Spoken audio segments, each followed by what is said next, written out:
இருங்க, எங்க அம்மா நிலைமை ரொம்ப மோசமா இருக்கு. உங்களுக்கு விளங்குதா இல்லையானே தெரியல, நான் சொல்றது காதுல விழுதானே தெரியல. எங்க அம்மா அப்படி ஒரு நிலைமை இருக்குன்றது உங்களுக்கு ஞாபகம் இருக்கான்னு கூட தெரியல. அமைதியா இருங்க, இந்த பேச்சு பேசாதீங்க. உங்க அம்மா மாதிரியே உங்க அம்மா இன்னைக்கு நல்லா இருந்துச்சு வச்சுச்சுன்னு எவ்வளவு கஷ்டப்படுறாங்க தெரியுமா?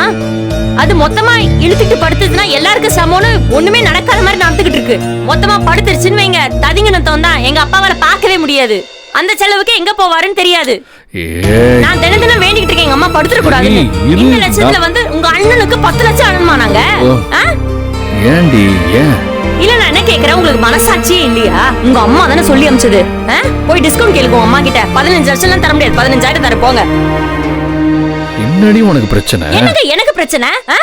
ஒரு ஃபங்க்ஷன் அப்பவே இந்த வீட்ல இந்த வீட்டு கிரகப்பிரவேசம் ஞாபகம் இருக்கா? பொண்ணு அழுதாருல, உங்க அண்ணன் ஒரு நோட்டு வச்சிருப்பாரு. நோட்டு தான் இவ்வளவு கொடுத்தேன்னு நானே எல்லாத்தையும் போட்டு கல்யாணம் பண்றேன்னு சொல்லி அப்படியே ஒரு ஃபங்க்ஷனுக்கா புடிக்க வேண்டியது. மொத்த காசையும் கணக்கு காமிச்சு என்ன விளையாடுறீங்களா? தயவு செஞ்சு கத்தாதே, நான் காலில் கூட விழுகிறேன். உண்மையை சொல்றேன், இதெல்லாம் யாருமே சொல்லல. அப்ப நீங்களா கேக்குறீங்க, உங்களை என்ன செய்யலாம் சொல்லுங்க.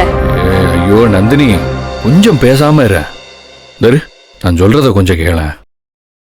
நான் என்ன உங்க அப்பாவை அவரா சேர்த்து வச்சா செய்ய சொல்றேன்? நான் அவருக்கு பணம் தரேன், அதுல அவரை செய்ய சொல்லு. அப்பதானே ஊருக்கு முன்னாடி ஐயாவுக்கு கெத்தா இருக்கும். பெருமை காண்டி ஏதோ திங்கிற மாதிரி இருக்கு. வேணாம், என் வாய் கலராதீங்க. ஏண்டி ஏன் அப்படி வீம்பு பண்ற? இது பாரு, நான் தான் தரேன்னு சொல்றேன்ல, அதை வாங்கி கொடுக்க சொல்லு. அந்த ஆளு உனக்கு மட்டும்தான் அப்பனா? எனக்கும் அப்பா மாதிரி தானே. அதான் செருப்பா அடிச்சு விளையாடிப்பீங்களே 2 பேரும், எனக்கு தெரியாது. அதெல்லாம் பேசாத. நீ எப்படிதான் நக்கல் பண்ணாலும் உங்க அப்பா மேல எனக்கு மரியாதை நிறையவே. ஆமா எல்லாம் தெரியும். அதெல்லாம் அவருக்கு சிரமத்தை கொடுக்கணும்னு நான் நினைக்கல. ஆனா அதே நேரத்துல என் மரியாதையை நான் விட்டு தர மாட்டேன். நான் ஓகேயா?